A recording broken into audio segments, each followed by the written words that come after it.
could cut through metal, the Oscar of tonight had every reason to believe it. It wouldn't stop until it had reason to. "The train," he said again, then took off running, taking it on faith that the other two would follow him. They'd barely reached the end of Oscar's block before they heard the squeal of twisted metal and knew their borrowed time had expired.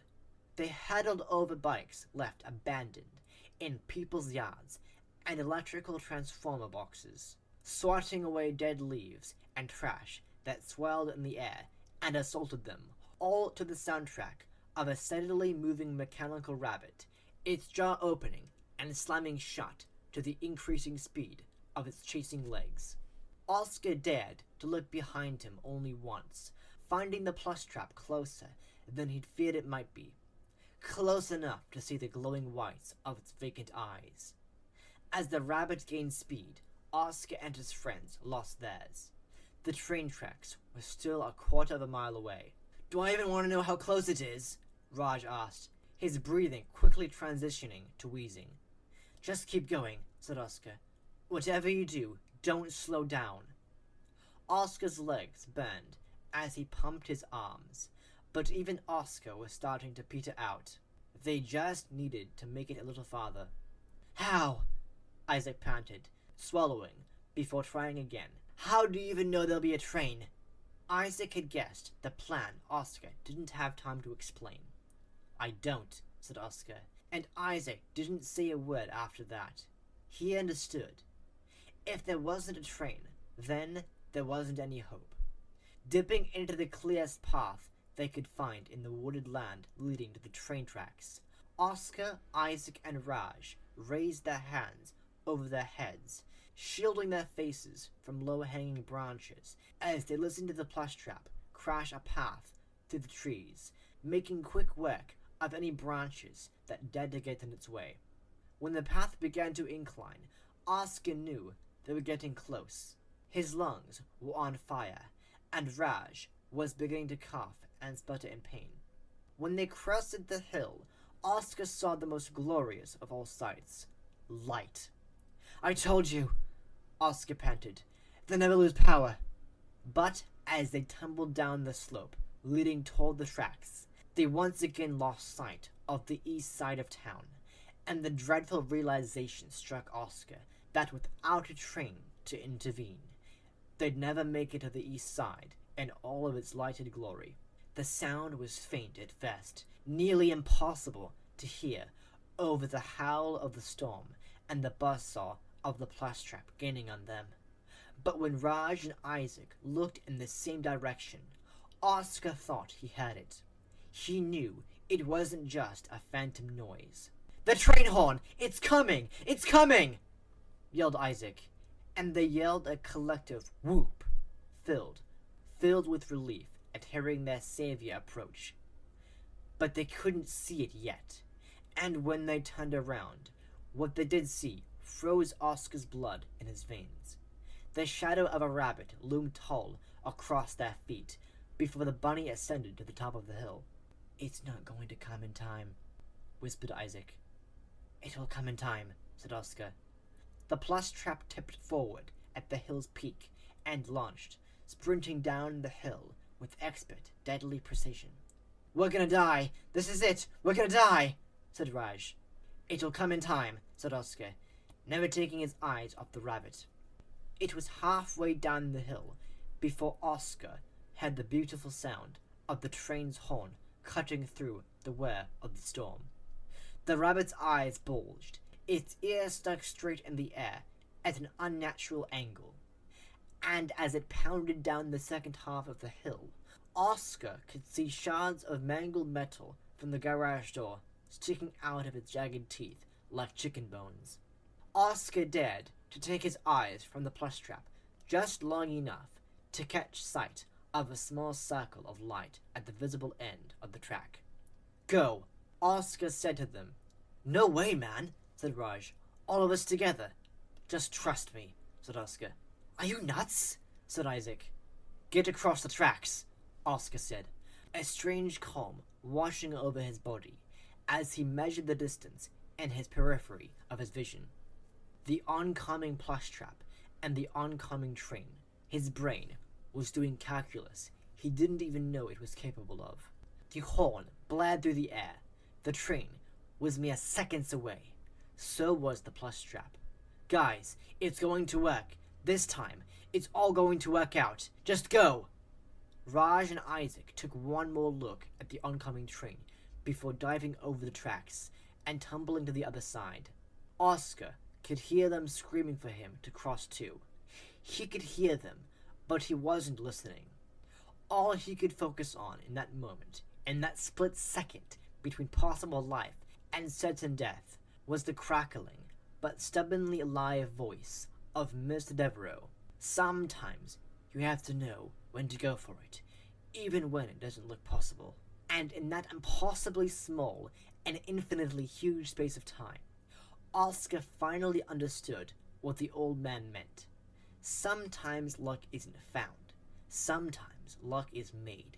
And when it is, you had to know when to grab hold of it.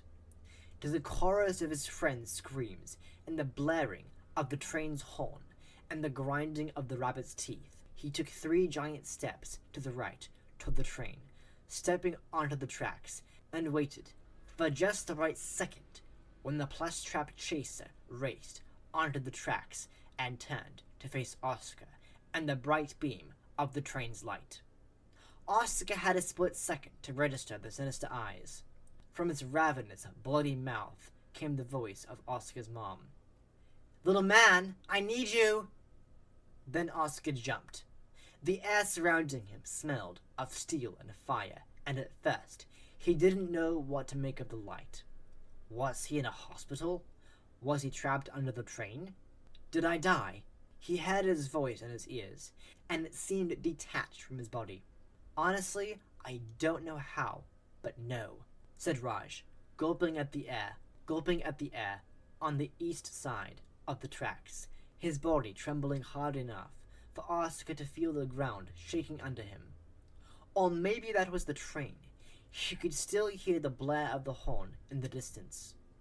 Oscar looked to Isaac, whose hands were on his knees, as he closed his eyes and shook his head slowly.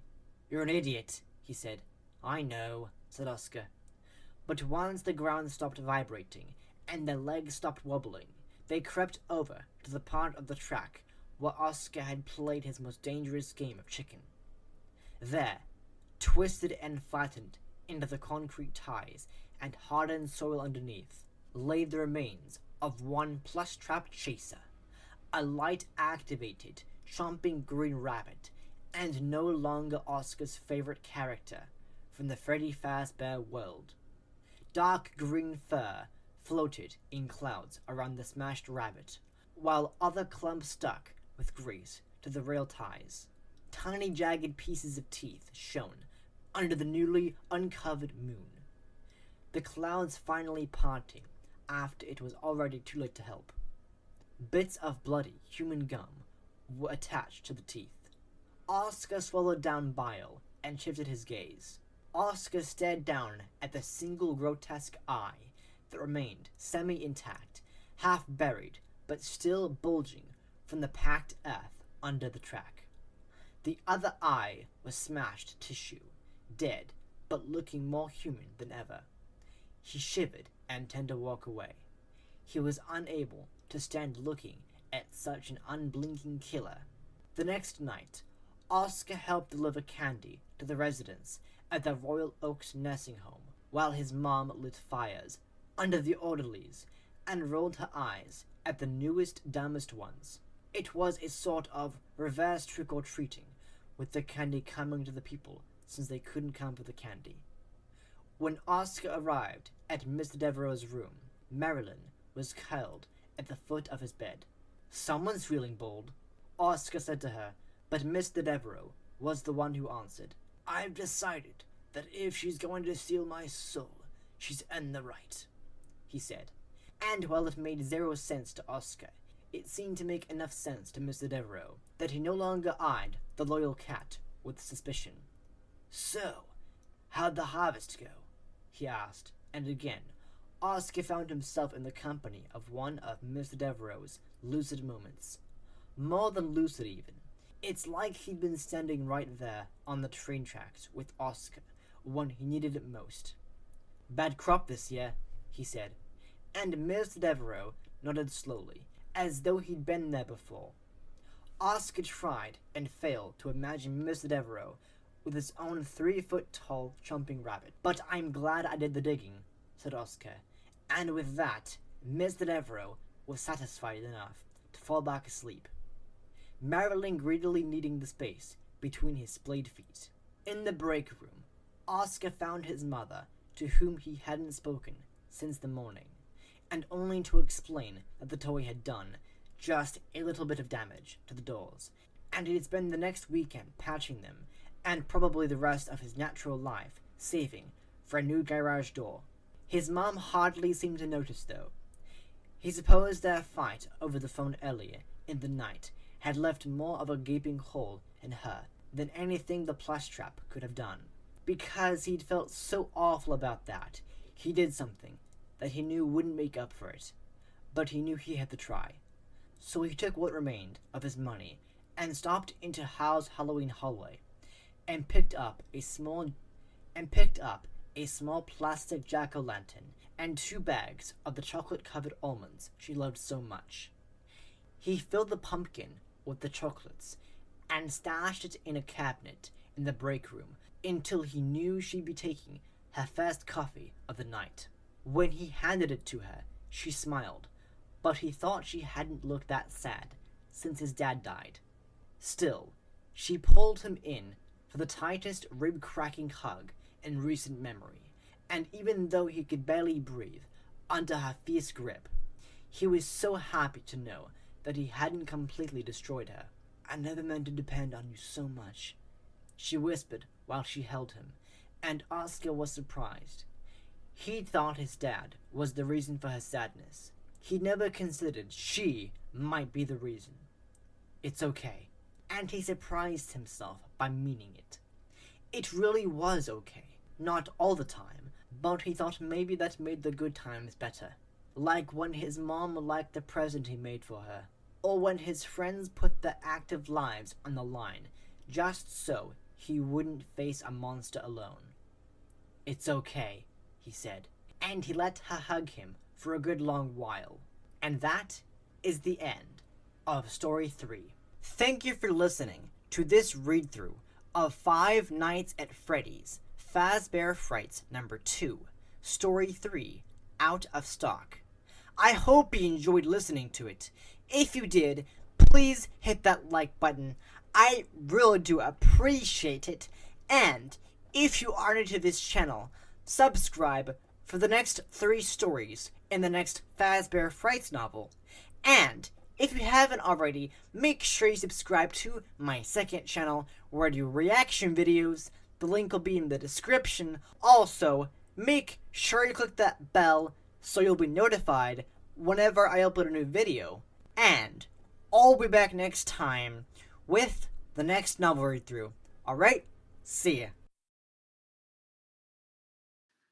Hello everybody and welcome to the second Stitch Wraith story. This is Fazbear Frights number 2, Fetch. And yeah, this is the second Stitch Wraith story. Continuing from last time, if you haven't seen the first one, you should probably go read it or listen to my audiobook. Yeah, this is a actual reaction to this one because I haven't actually read any of the Stitch Wraith stories after the first one, so this is all going to be new for me. Hope you guys enjoy, and yeah, let's go. Grim wasn't always lucid. Well, now, it wasn't good to fib. The truth was that Grim was rarely lucid. Being lucid made his teeth hurt. His teeth hurt when his eyes and his ears hurt. When he was lucid, the world had this way of assaulting his eyes and his ears. Everything was too intense, too much. Grim preferred to hang out in his own crazy world where the voices in his head ruled, even when he knew they were crazy. Grim's teeth hurt tonight. In the shadows, pressed against the corrugated metal sides of a storage shed near the train tracks, Grim pulled his dirty pink acrylic blanket tighter around his body. Though the blanket was damp and provided no warmth, it comforted him. Also, because it wasn't just dirty, it was so filthy you had to pry at the blanket fibers with a fingernail to find a hint of pink. It gave him camouflage. Camouflage was good. Ever since he'd walked away from his life, he'd done everything he could to be invisible. He hunched his 5 feet 8 inches into several inches less than that. He ate just enough to keep skin hanging on his bones. He covered his long, stringy brown hair with a floppy grey hat. He hid his long face under a matted beard, and he gave up his name for the nickname he'd been given. He made it his goal to be unseen. He especially did not want to be seen right now. No way, no how. He didn't want to be seen because he didn't like the pounding and clanking, and he didn't like what he was seeing. He was seeing ominous things, things that hurt his teeth. For the last 5 minutes, Grimm's gaze had been riveted on the railroad tracks, or again, truth was important, not on the tracks themselves, but rather what was on the tracks. What was on the tracks was disturbing him greatly. On the tracks, illuminated by the peripheral glow of a security light, a cloaked figure was prying bizarre items from the rails. The figure was slightly hunched and moving in an awkward pitch and roll gait that reminded Grimm of the way people walked after coming off a boat. Grimm was only 20 feet or so from the hooded person, but he could clearly see both the figure and what it was collecting. The person appeared to be unaware of Grimm, and Grimm intended to keep it that way. Grimm's teeth wanted to chatter, and his body wanted to shake, but he willed himself still as he watched the mysterious figure pound at the end of what looked like a foot-long pry bar with a bright yellow end. The yellow end kept wriggling free pieces of something Grimm couldn't identify. So far, he'd seen it collect a hinged jaw, a jagged row of what looked like bloody human teeth, mutilated human eyes, several bolts, a computer port, and chunks of metal with tufts of dark green fur. Obviously, this is the plush trap chaser. Now he continued to watch while the figure pried up 1 and then 2 green oblong objects. What were those? As if answering Grimm's inner question, the figure held up the pieces. Even in the muted light, Grimm could immediately discern what they were. In his previous life, he'd been a professor, and even at the rate he'd been pickling his brain cells, he still had many at his disposal. Green rabbit ears. Oh, his teeth. The figure went back to prying, and it worked free of the tracks, a large metal rabbit foot. Grimm had to admit to himself a modicum of curiosity about what the figure was doing, but his sense of self-preservation was stronger, so he sat with aching teeth, as still the bits of what is that word? As the bits the figure was collecting, until the figure put all the pried up parts in a bag and disappeared into darkness. Detective Larson knocked on the door of a 1.5-story brown craftsman house squatting next to a 2-story craftsman 4 times its size. He looked down at the well-maintained porch he stood on. It looked like it had fresh paint. He noticed the entire house was in similar condition, but the paint and tidiness weren't having what was possibly their intended effect. The house he stood in front of looked diminished, not just in relation to its bigger, spiffier neighbour, but in general. If houses had faces, this house would look hand-dog. A mission-style door opened in front of Larson. A pretty young woman with almost cartoon large eyes and shoulder-length brown hair looked at the detective with absolutely no interest. Yes? Ma'am, my name is Detective Larson. He showed the woman his shield. She gave it the same non-attention she was giving him. As part of an ongoing routine investigation, I need to look at the premises. Do you have any objections? The woman squinted at him. He thought he saw the glint of something lying dormant in her gaze, like she had some spark that had been nearly but not fully extinguished. He wondered if that spark was about to light an objection to his entry. He didn't know what he'd do if it did because he didn't have a warrant. The woman shrugged. Come on in. Crossing the threshold into a meticulously clean and neat living room, he looked around and saw that a small kitchen and dining room were in similar condition. This in spite of the fact that the house contained at least 4 cats, which lounged in various displays of regal ownership on the backs of the furniture or in puddles of sunlight on braided throw rugs. I'm Margie. Ooh, I'm Margie, the woman said. She offered her hand. Larson took it. It was cool and limp. She looked up at him, one eyebrow raised, as if she was waiting for him to answer some unasked question. He smiled at her, but said nothing. He wondered what she saw when she looked at him. Did she see the 30-something, decent-looking guy he used to see in himself, or did she see the deep lines forming around his mouth and eyes, which was all he could see now when he caught a glimpse of his face in the mirror? She looked away, her gaze landing on 2 of the cats. She frowned and shook her head. Sorry about all the cats. I'm not sure how this happened. I was given one to keep me company after... well, just to keep me company. Ooh. I know some of you might be reading this just after reading Fazbear Frights 2 and you haven't read the other ones, but that makes a lot of sense, knowing who Margie is in a later story and what happened to her. I won't spoil that for you. But you know what I'm talking about if you know what I'm talking about. Turned out it was a she, and she was pregnant. I couldn't bear to give the 4 kittens away. I felt like their mum, and it seemed like abandonment. So here I am, a cat lady. She gave a dry laugh, and then coughed. Larson had a feeling she used to laugh a lot and had gotten out of practice lately. He wondered what had happened to her. He was tempted to ask, but that wasn't why he was here.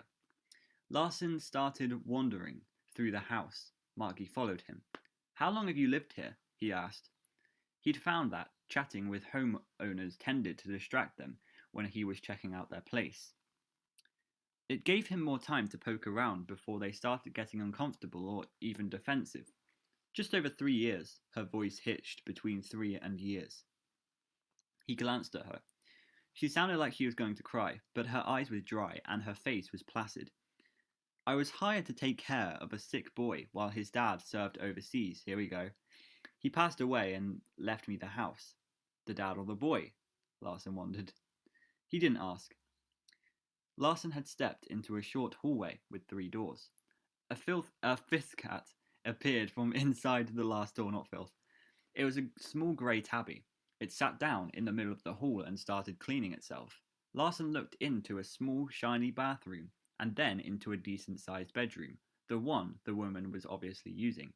A fuzzy yellow robe was folded neatly at the foot of a queen bed, and cosmetics were lined up just as neatly on a cherry dresser. Other than those touches, he thought the room had a distinctly masculine feel. Larson decided not to comment on the woman's relationship with her dead employer, whatever that relationship might have been. He didn't need to risk setting her on edge. He continued on down the hall. The old house creaked and shifted, emitting something that sounded like a groan. He was pretty sure Margie flinched at the noise.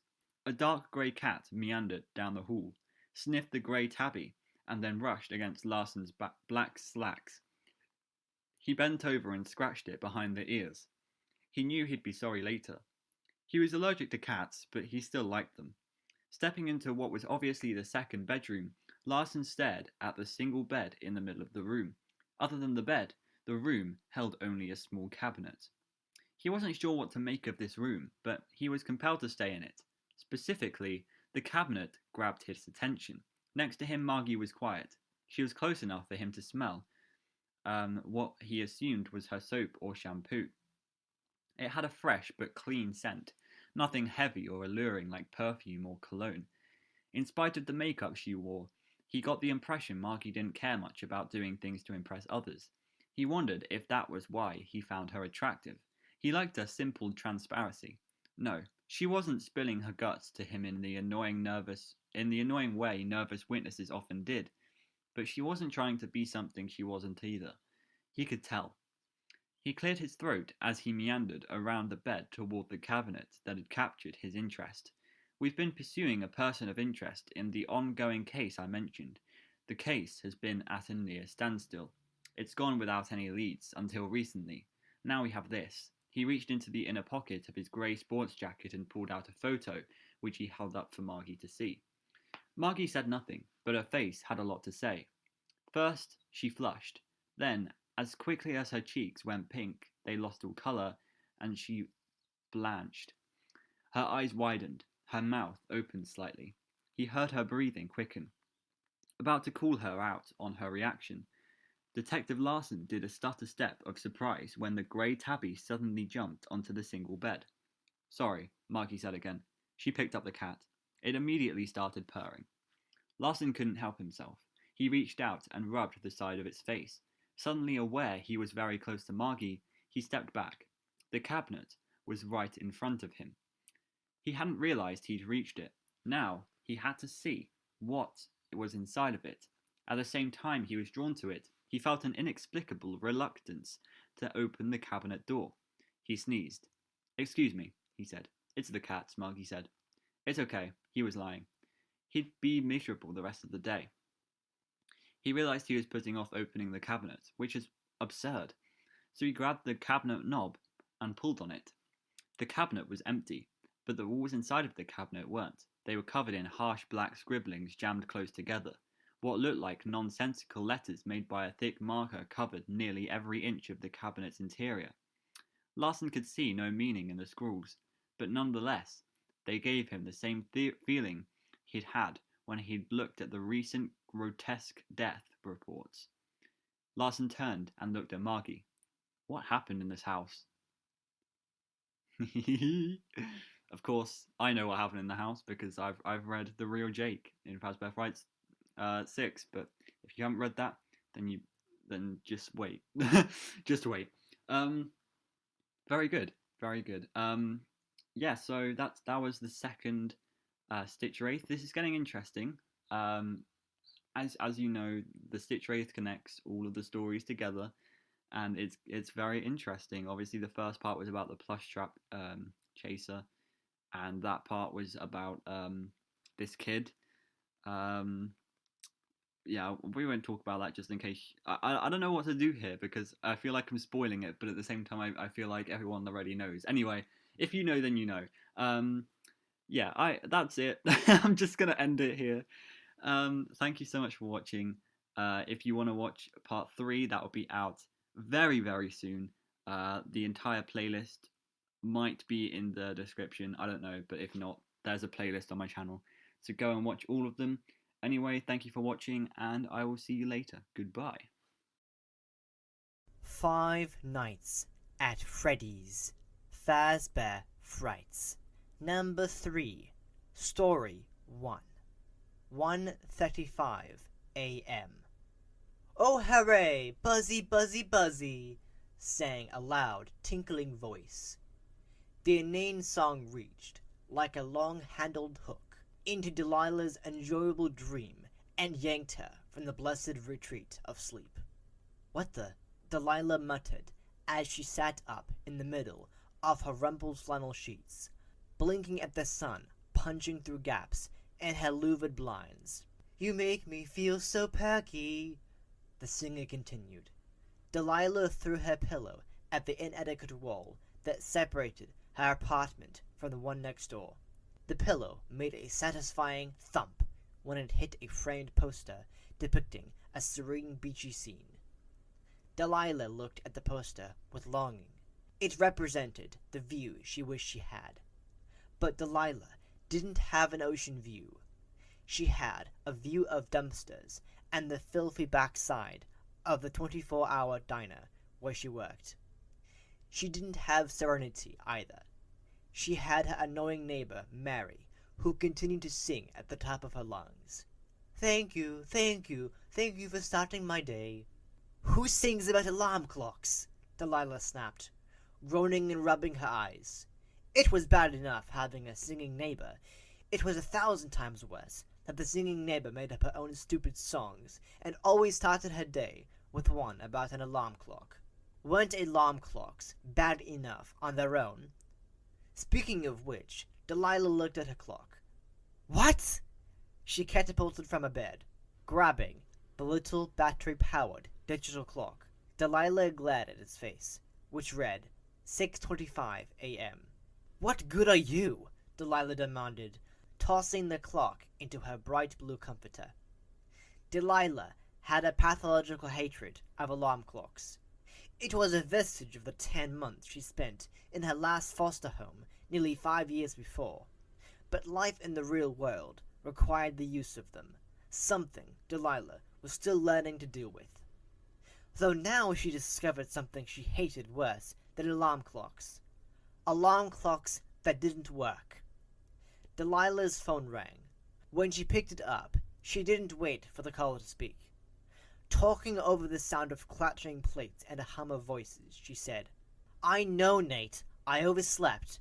I can be there in 30 minutes. I already called in Ryan to cover. You can take her 2 o'clock shift." Delilah sighed. She hated that shift. It was the really busy one. Actually, she hated all the shifts. She hated shifts, period.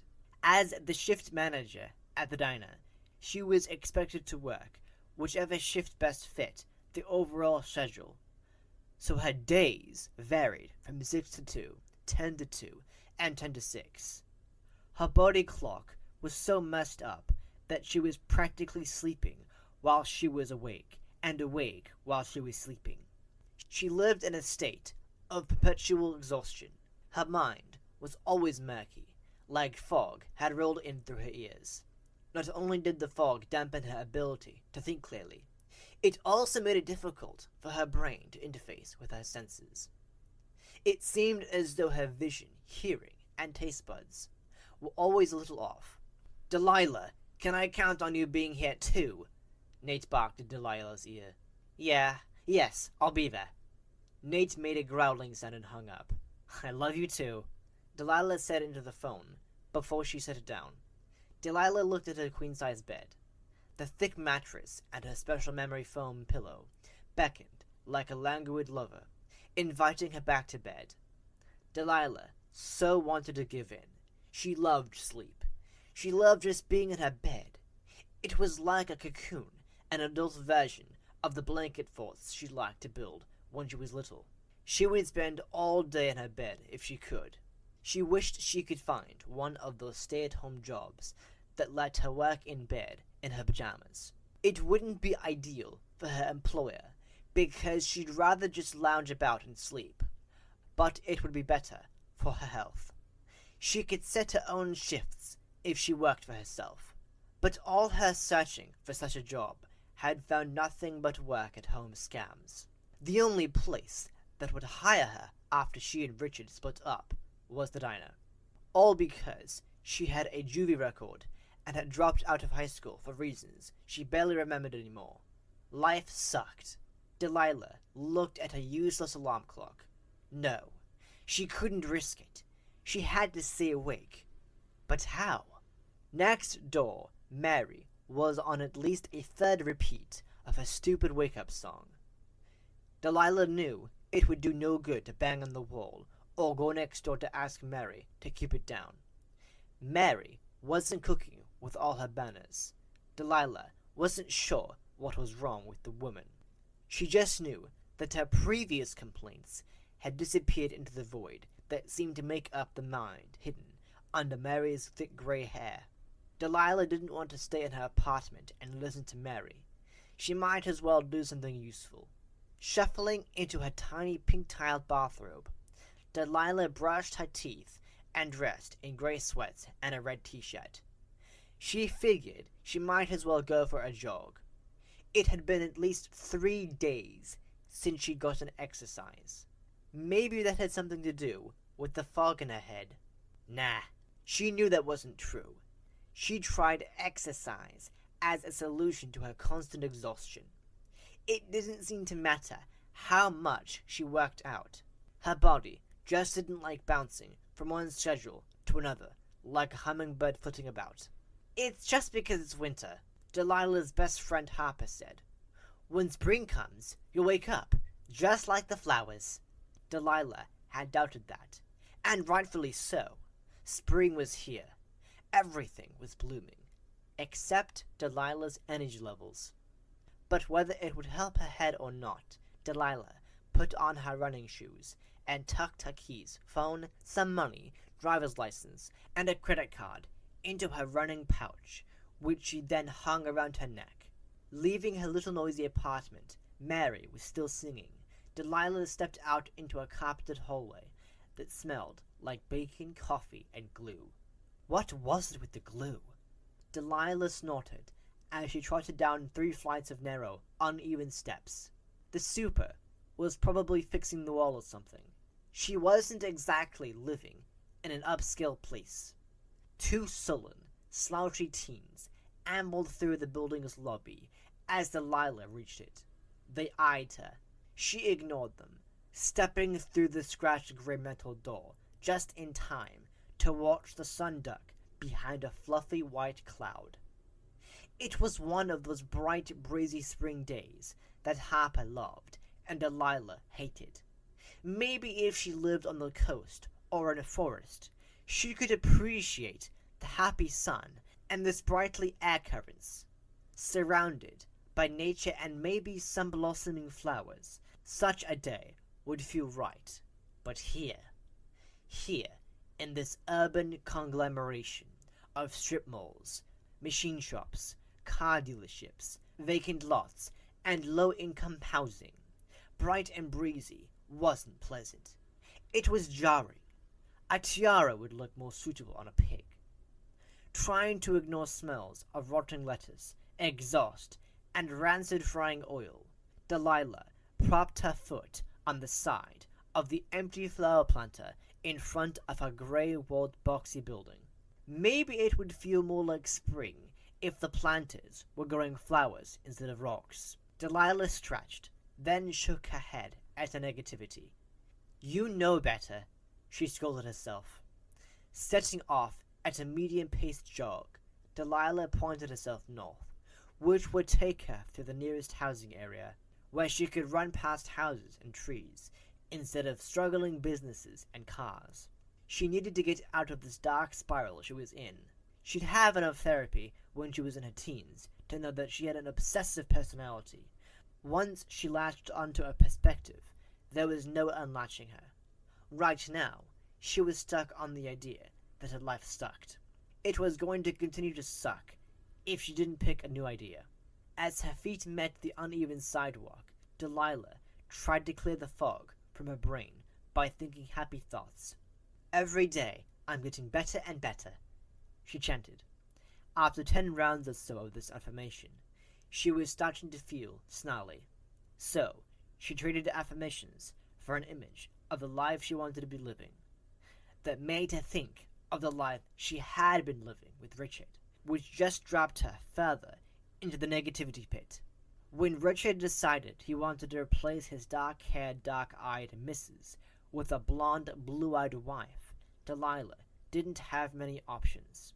She had nothing going into marriage, and she got nothing in the divorce. Well, not nothing. She received enough of a settlement to get her an apartment, some second-hand furniture, and her 15-year-old tan compact sedan. She got these after she found the one place that was willing to hire her and train her. Given her stunning resume of completed half of 12th grade, babysat, and worked in a fast food restaurant, she was lucky to get what she got. And, awful hours aside, the job had been good to her.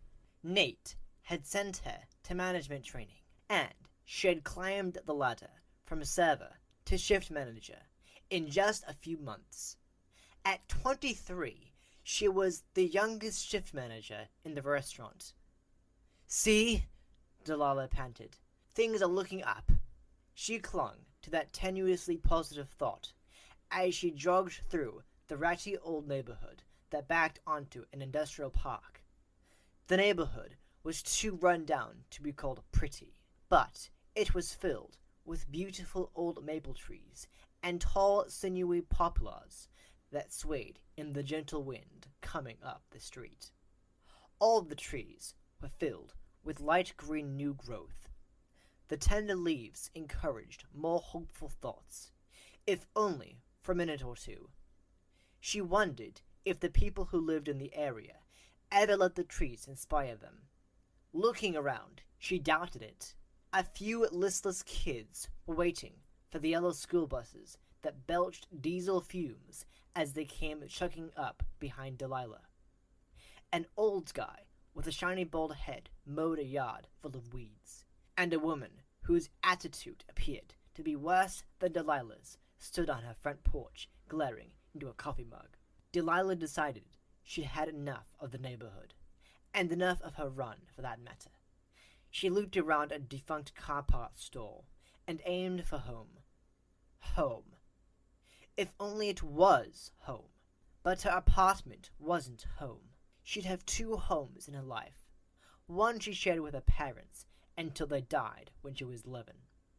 The foster homes she'd lived in after that were nothing more than places to bide her time. Her other home was with Richard. Now she just had a place where she slept, and never got to sleep enough.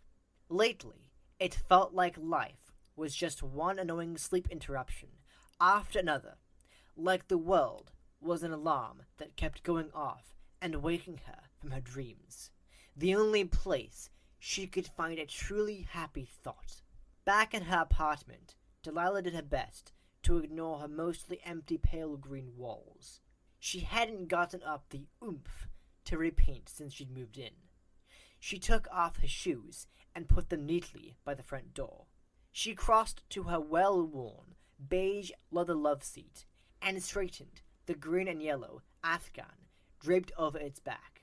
Delilah didn't like the afghan, but Harper had crocheted for her. One day, Harper had dropped by and was crushed when she didn't see the afghan.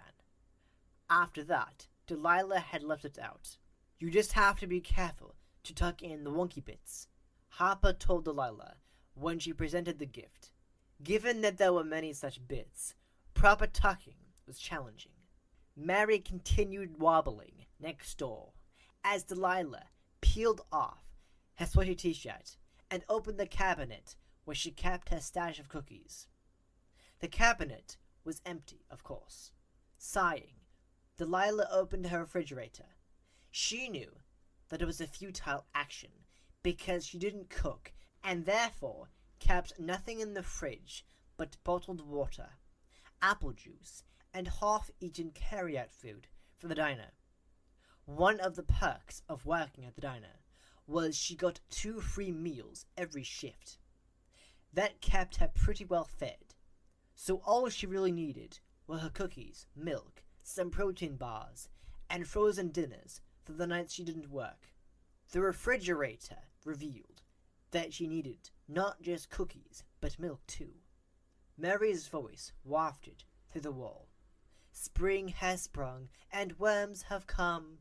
Yes, that's what I'm afraid of, Mary, Delilah said. She couldn't stay here. Striding in her small bathroom, Delilah took a lukewarm shower, then dressed in brown leggings and a golden-black plaid jacket. She avoided looking in the mirror while she dried her wavy, shoulder-length hair.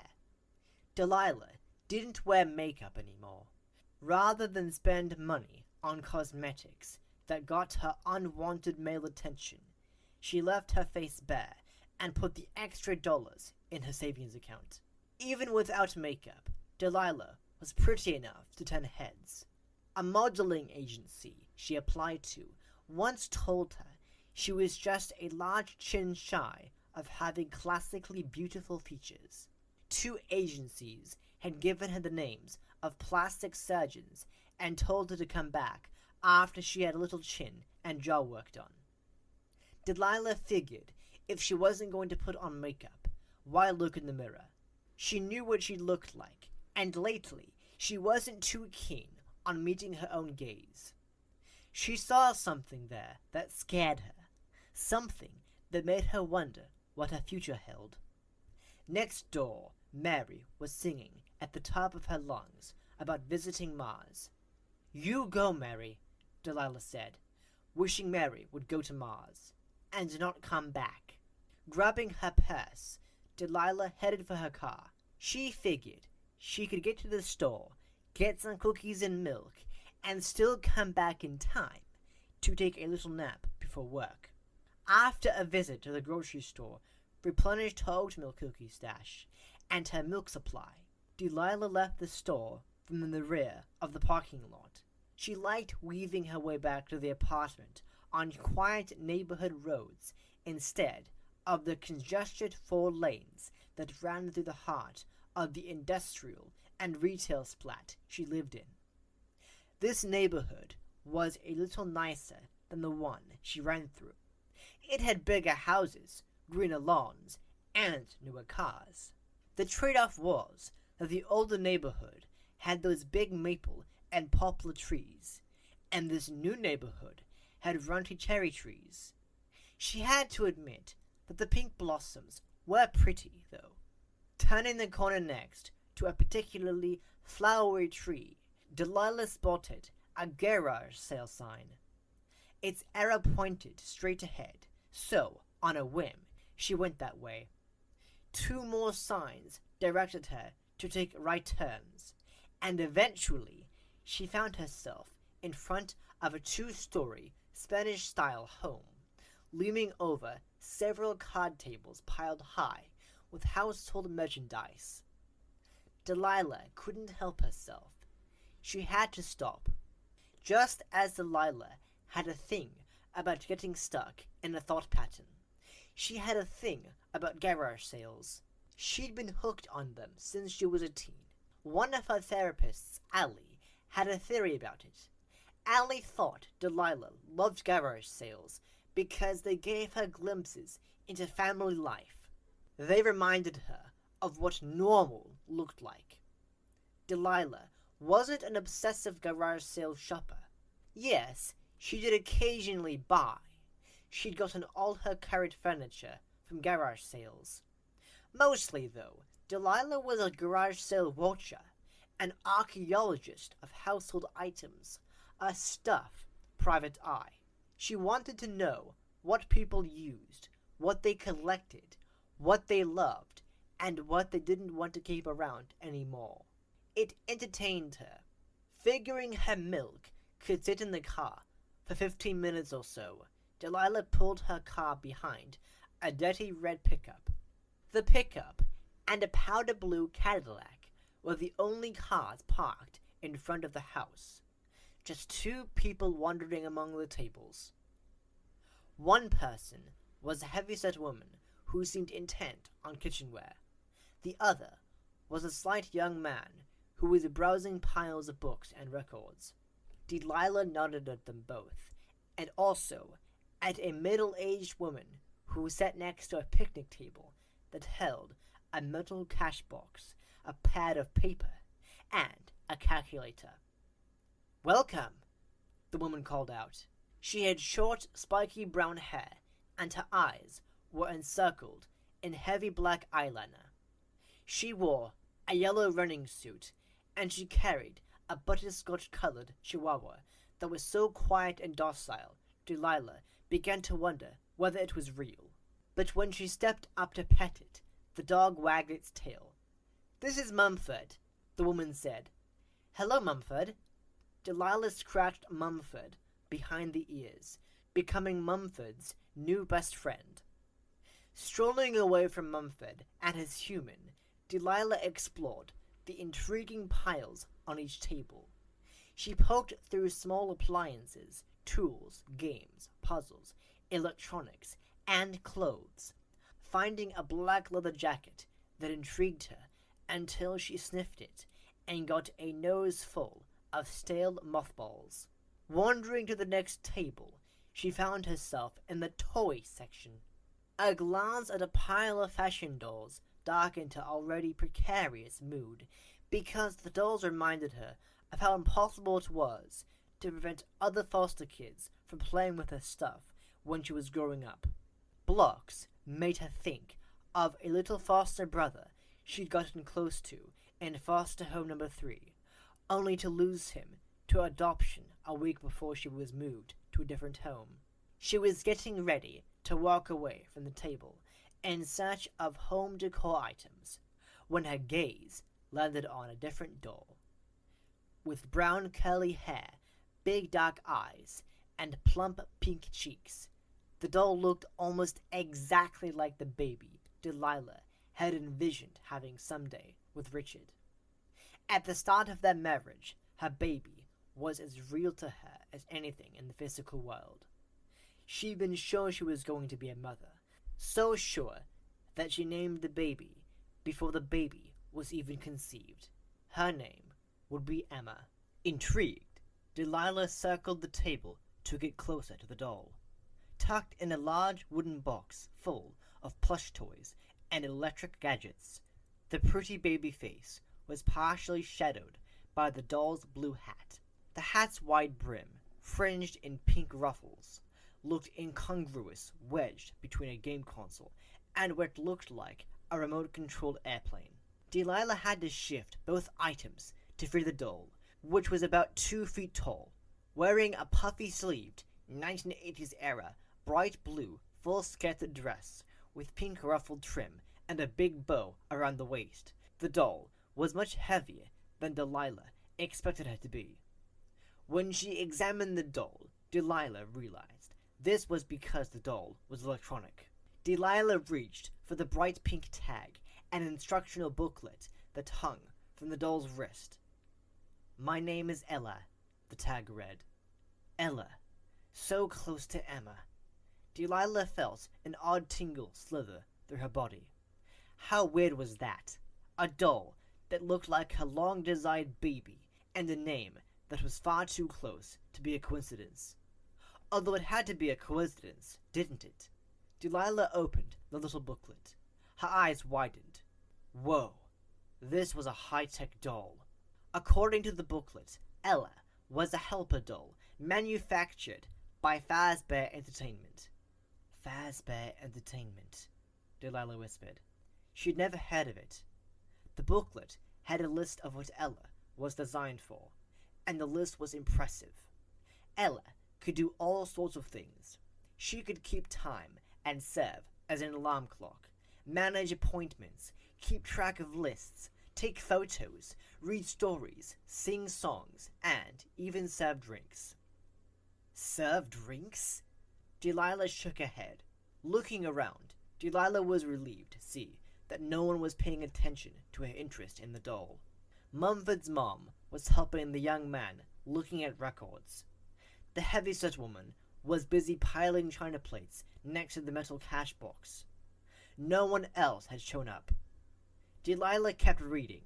Ella, the booklet said, could test the pH levels in water, and she could also do personality assessments when you answered her programmed list of 200 questions. How was it possible for an old toy to be that sophisticated? Both Ella's design and that of a booklet suggested that her clothing matched her year of manufacture. She was not new, not even close. Did she really do all of these things? Delilah turned Ella over, and she found a note pinned to Ella's dress. The note explained that the only one of Ella's functions that worked was the alarm clock. Delilah flipped Ella again, and she saw that Ella had a small digital clock embedded in her chest. Concentrating on following the instructions, Delilah attempted to activate the alarm clock feature by pressing a sequence of little buttons found on Ella's round belly. Delilah nearly dropped poor Ella when the last button she pushed made Ella's eyes bolt open. She sucked in her breath at the snapping sound, and her heartbeat quadrupled in a nanosecond, when Ella went from asleep to awake in an instant. Delilah held Ella out in front of her. Well, she did need an alarm clock. She checked the little white price tag stuck to the back of Ella's neck. Not too bad. Delilah could handle that. And maybe she could get the price down. Her hundreds of garage sale visits had turned her into a pretty good haggler. Delilah picked up Ella and headed toward Mumford and his mom, who were both back behind the cash box. The young man was loading a box of records into his pickup. "Will you shave $15 off this price?" Delilah asked. Since she only has one function, the woman held out a hand with bright red fingernails. She turned Ella over, looked at the price, then looked up at Delilah, who tried to look eager and poor at the same time. Okay, sure, I can do that. Delilah grinned. Great. As she paid, she instructed herself to notice that her day did indeed get better as it went along. It didn't suck to have a nice run, buy more cookies, and find a very cool high-tech doll for a good price at a garage sale.